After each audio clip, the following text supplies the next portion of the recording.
আমার 18টা ইন্ডাস্ট্রি আছে এবং 9,500 লোক কাজ করে, যেখানে আমি মানুষের কর্মসংস্থান সৃষ্টি করছি। যারা আজকে চিটার বাটপার, যারা ব্যাংকের টাকা লুট করে ব্যাংকের টাকা দেয় না, সেই সমস্ত লোকের বড় বড় কথা, তাদের বড় বড় কথা বন্ধ করতে হবে। এই সমস্ত বাটপারকে ধরতে হবে যারা সরকারের গভর্নমেন্টের টাকা এখন পর্যন্ত পরিশোধ করে নাই, তাদেরকে চিহ্নিত করতে হবে। তো আজকে আমরা এই এলাকায় আমরা আপনাদের কাছে দোয়া চাইতে আসছি। এই ইলেকশনের কাজ আমরা শুরু করলাম, এখানে মুরব্বী আছে, সবাই মিলে আমরা আমাদের লাঙ্গলের যে জোয়ার, কিশোরগঞ্জে লাঙ্গলের ঘাঁটি সবাই ভয় করতেছে এবং হিন্দু মুসলমান সকলে মিলে লাঙ্গলে ভোট দিবে, এইটা ওরা ভয় পাচ্ছে। এখন আমাকে নিয়ে ওরা বিভিন্ন ষড়যন্ত্র করার চেষ্টা করছেও, বিভিন্ন আজে বাজে মন্তব্য করতেছে, বিভিন্ন জন আজে বাজে কথা, কটূক্তি ভাবে কথাবার্তা বলতেছে। জনগণকে বুঝতে হবে যে এই লোক, আমি মানুষ যদি আমাকে ভালো না বাসতো, জনগণ যদি আমাকে না ভালোবাসতো, আমি কিভাবে এতগুলা ভোটে জিতছি।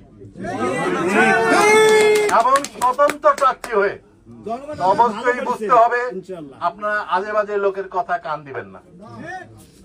হ্যাঁ, যারা বাটপার তারা বাটপারি কথা বলবে এবং ওই সমস্ত বাটপারির কথাবার্তা কলার ধরবেন যারা আজে বাজে কথাবার্তা বলবে। তো যাই হোক, আমরা ষড়যন্ত্র থেকে দূরে থাকবো, আমরা মোকাবেলা করব জনগণের সঙ্গে, মোকাবেলা করে জনগণের কাছ থেকে আমরা ভোট নিয়ে আমরা সুষ্ঠু নির্বাচনের মাধ্যমে আমরা এমপি হব এবং এলাকার উন্নয়ন করব। আপনারা জানেন আমি এই এলাকায় কয়টা রাস্তা করছি,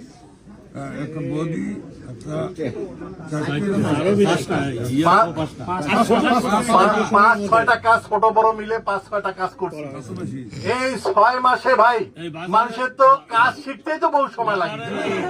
সেইখানে সরকারের কিন্তু কোনো বাজেট ছিল না, সেইখানে আমাকে অনেক কষ্ট বুদ্ধি করে, তারপর কাবিখার টাকা দিয়ে, টিয়ারের টাকা দিয়ে, বিভিন্ন কৌশল করে মসজিদ মাদ্রাসা বিভিন্ন জায়গায় আমি তাকে টাকা নিয়ে আসে, মনে করেন আমি এই উন্নয়নমূলক কাজে আমি অল্প সময় অনেক কাজ করি।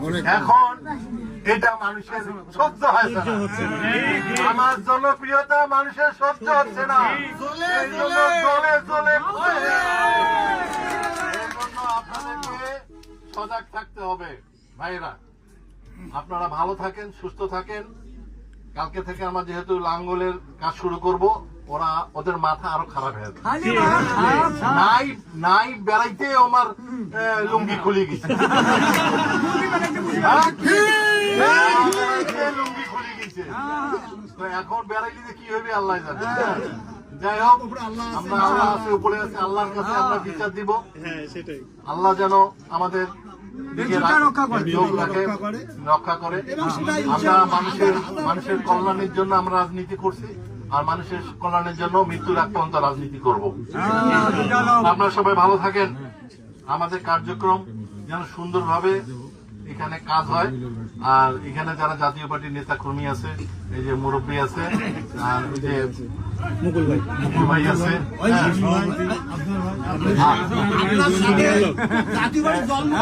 এই আবদার ভাইয়ের বাড়ির গেছে রাত 3:30টার সময়।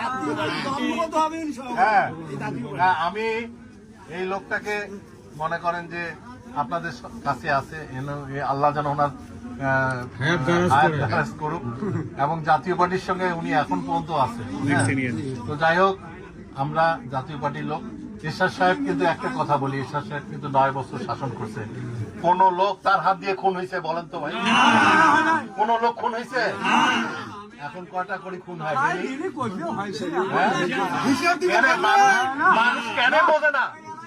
মানুষ কেন বোঝে না? মানুষ কেন বোঝে না এই জিনিসগুলা?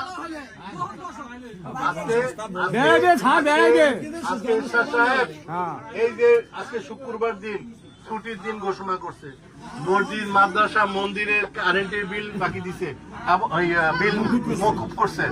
তারপরে মনে করেন যে আপনার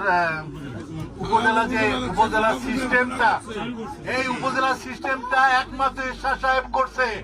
উপজেলার সিস্টেম না করলে বাংলাদেশ দাঁড়াইতে পারতো না। আজকে ঘরের যদি খুঁটি না থাকে তাহলে ঘর দাঁড়াইতে পারে? এই বাংলাদেশের খুঁটি হলো উপজেলা। উনি বলছে যে 68,000 গ্রাম বাঁচলে বাংলাদেশ বাঁচবে।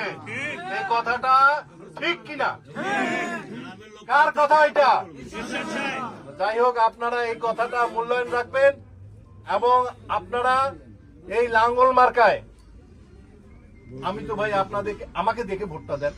আমি 6 মাস কি করছি আমাকে দেখে, দল মত নির্বিশেষে, হ্যাঁ আমাকে ভোটটা দেন ইনশাআল্লাহ।